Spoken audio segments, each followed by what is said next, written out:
రాజమండ్రిలో వైద్య విద్యార్థిని కారుతో ఢీకొట్టిన ఘటనలో విషాదం నెలకొంది. ఆసుపత్రిలో చికిత్స పొందుతూ వైద్య విద్యార్థిని ప్రియాంక మృతి చెందింది. మెరుగైన చికిత్స కోసం ప్రియాంకను హైదరాబాద్ తీసుకురాగా చికిత్స పొందుతూ ఆమె చనిపోయింది. అటు ఘటనపై ఏపీ ప్రభుత్వం స్పందించింది. నిందితులపై కఠిన చర్యలు తీసుకోవాలని AP CM Chandrababu, deputy CM Pawan Kalyan తెలిపారు.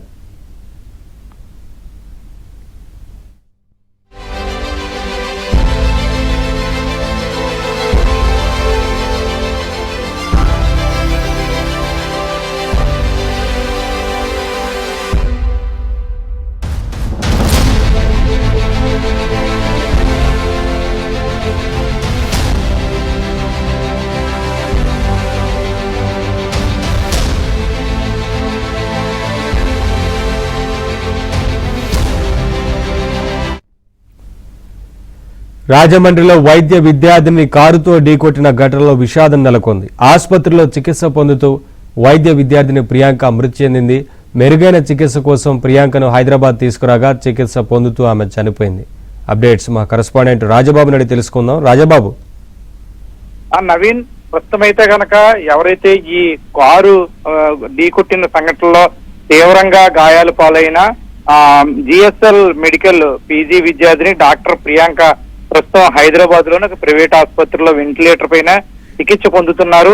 అంటే ఇక్కడ రాజమండ్రిలో ఒక ప్రైవేట్ ఆసుపత్రిలో డాక్టర్ ప్రియాంకకు వైద్యం అందించి అక్కడి నుంచి కుటుంబ సభ్యులు హైదరాబాద్ తరలించారు. ప్రస్తుతం అయితే కనుక ఆమెకు ప్రాథమికంగా బ్రెయిన్ డెడ్ అయినట్టు కూడా వైద్యులు ఇక్కడ రాజమండ్రి వైద్యులు నిర్ధారించారు. ప్రస్తుతం ఆమె చావు బతుకుల మధ్య వెంటిలేటర్ పైన చికిత్స పొందుతున్నట్టు కూడా పోలీసులు అయితే కనుక చెప్తున్నారు. ప్రస్తుతం ఈ రోజు అంటే ఈ ప్రమాదానికి ఎవరైతే కారణమయ్యారో ప్రమాదానికి కారణమైన ఆ నిందితులను ఈ రోజు పోలీసులు అరెస్ట్ చేశారు. వాళ్ళని కూడా కోర్టులో హాజరుపరచడం జరిగింది. అంటే ఈ ప్రమాదానికి కారణమైన సోరవరపు దస్వంత్, ఆండ్రూ జోసెఫ్ అడ్వర్డ్స్లను కూడా పోలీసులు అరెస్ట్ చేశారు. వీళ్ళకి సంబంధించి వీళ్ళు కావాలనే ఇక్కడ ప్రమాదానికి కారణమయ్యారు. అంటే 3 సార్లు వరుసగా ప్రియాంక ప్రయాణిస్తున్న స్కూటీని నిందితులు కారుతో 3 సార్లు వరుసగా ఢీకొట్టారు. ఈ నేపథ్యంలోనే మెడికోలకి ఇద్దరు వైద్యులకి కూడా ఎవరైతే ఇద్దరు పీజీ చేస్తున్నారో ఉమేష్, అదేవిధంగా ప్రియాంక, వీళ్ళిద్దరికీ కూడా తీవ్ర గాయాలయ్యాయి. ప్రస్తుతం ఉమేష్ పరిస్థితి అయితే కనుక బానే ఉందని వైద్యులు చెప్తున్నారు. అయితే ప్రియాంక మాత్రం సావు బతుకుల మధ్య.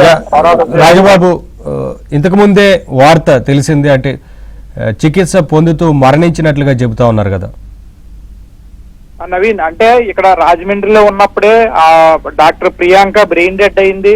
ఆమె పరిస్థితి చాలా క్రిటికల్ గా ఉంది, విషమంగా ఉంది. అయితే కుటుంబ సభ్యులు మాత్రం వాళ్ళ సాయశక్తిలో తనను బతికించుకునేందుకు ఇక్కడ రాజమండ్రి నుంచి హైదరాబాద్ తీసుకెళ్లారని చెప్తున్నారు. ప్రస్తుతం అయితే కనుక పోలీసులకి ఇంకా ఆమె మృతి చెందినట్టు, మరణించినట్టు పోలీసులు ఇంకా ధృవీకరించలేదు. అయితే సమాచారం మాత్రం తెలుస్తుంది, ప్రియాంక ఆసుపత్రిలో చికిత్స పొందుతూ బ్రెయిన్ డెడ్ తో మృతి చెందిందని